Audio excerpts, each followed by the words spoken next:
Assalamualaikum warahmatullahi wabarakatuh. Yang terhormat Ibu Kundari selaku dosen pengampu mata kuliah Bahasa Indonesia dan teman-teman sekalian yang sangat saya banggakan.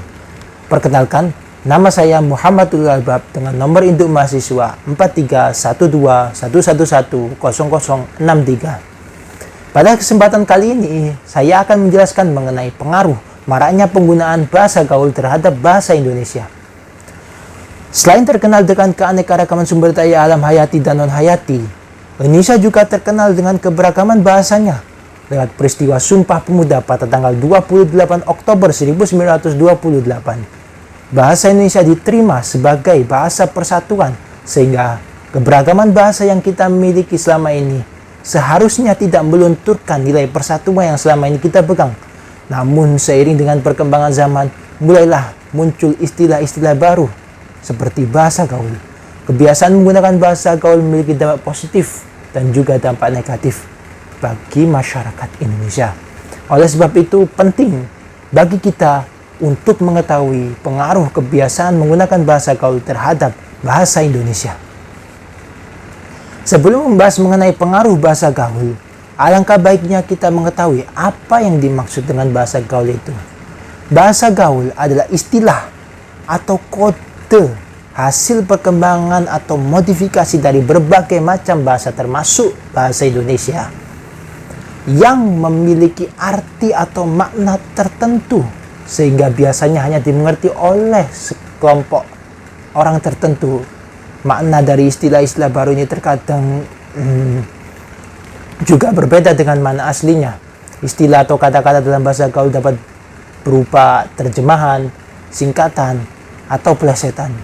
Ciri-ciri yang dimiliki bahasa gaul ada 3, yaitu singkat, kreatif, dan sementara, atau tidak bertahan lama. Contoh istilah dalam bahasa gaul adalah kata gimana yang berasal dari kata bagaimana, kata gitu yang berasal dari kata begitu, kata kalau yang berasal dari kata kalau, kata bohong yang berasal dari kata bohong, dan masih banyak lagi. Selanjutnya, ada beberapa penyebab yang membuat penggunaan bahasa gaul semakin meluas. Pertama, banyaknya penggunaan bahasa gaul di media massa seperti televisi, radio, koran, internet, dan lain-lain. Maupun pada media sosial seperti Facebook, Twitter, Instagram, WhatsApp, dan lain-lain. Yang kedua, adanya penggunaan bahasa gaul di lingkungan sekitar dalam berkomunikasi sehari-hari. Seseorang yang hidup di lingkungan dengan kebiasaan berkomunikasi menggunakan bahasa gaul lambat laun akan berusaha memahami dan tertarik untuk mengikutinya. Ketiga, penggunaan bahasa gaul pada kegiatan atau acara yang berhubungan dengan banyak orang seperti kegiatan rapat, musyawarah, pertemuan, pidato, seminar, dan lain-lain. Hal ini secara tidak langsung memperkenalkan bahasa gaul pada orang-orang yang berada dalam kegiatan tersebut. Yang keempat, adanya penggunaan bahasa gaul di media hiburan seperti film, musik, dan lain-lain. Penggunaan istilah gaul dalam film dan juga musik dapat menarik perhatian para penonton film dan juga pendengar musik untuk menggunakan bahasa gaul yang didengar oleh mereka. Kelima, adanya penggunaan bahasa gaul pada iklan. Bahasa gaul memang dapat menarik perhatian dalam suatu iklan, namun juga secara tidak langsung membantu penyebaran penggunaan bahasa gaul di masyarakat. Namun penggunaan bahasa gaul di lingkungan pendidikan lebih parah lagi. Lingkungan pendidikan menjadi tempat penyebaran bahasa gaul yang cukup cepat karena terdapat para generasi muda yang cenderung ingin mengetahui dan mengikuti perkembangan yang ada, termasuk perkembangan dalam berbahasa. Selanjutnya yaitu mengenai dampak penggunaan bahasa gaul. Penggunaan bahasa gaul di kalangan remaja memberikan dampak positif dan juga dampak negatif. Dampak positifnya yaitu para remaja menjadi lebih kreatif, yaitu mampu menambah perbendaharaan kata berdasarkan suatu peristiwa tertentu atau istilah-istilah yang telah ada. Sedangkan dampak negatifnya yaitu penggunaan bahasa gaul dapat mempersulit atau mengganggu sebagian orang karena tidak semua orang mengerti makna dan istilah-istilah dalam bahasa gaul tersebut. Selain dampak positif dan dampak negatif, penggunaan bahasa gaul yang begitu luas juga dapat memberikan pengaruh terhadap perkembangan dan penggunaan bahasa Indonesia Yang pertama, kebiasaan penggunaan bahasa gaul dapat mengancam eksistensi bahasa Indonesia sebagai identitas bangsa Indonesia. Kebiasaan menggunakan bahasa gaul di masyarakat dapat menurunkan kecintaan kita terhadap bahasa Indonesia yang baik dan benar.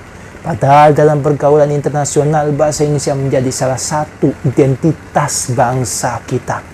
Yang kedua, kebiasaan penggunaan bahasa gaul dapat melunturkan penggunaan bahasa Indonesia yang baik dan benar. Terlalu sering menggunakan bahasa gaul dapat menjadi kebiasaan yang dapat menurunkan kemampuan berbahasa Indonesia yang baik dan benar, terutama pada generasi muda. Ketiga, kebiasaan penggunaan bahasa gaul dapat menurunkan derajat bahasa Indonesia, pemendekan kata-kata, serta mencampur adukan bahasa Indonesia dengan bahasa asing, membuat derajat bahasa Indonesia menurun. Bahasa Indonesia dianggap sebagai bahasa yang kuno karena tidak dapat mengikuti perkembangan zaman.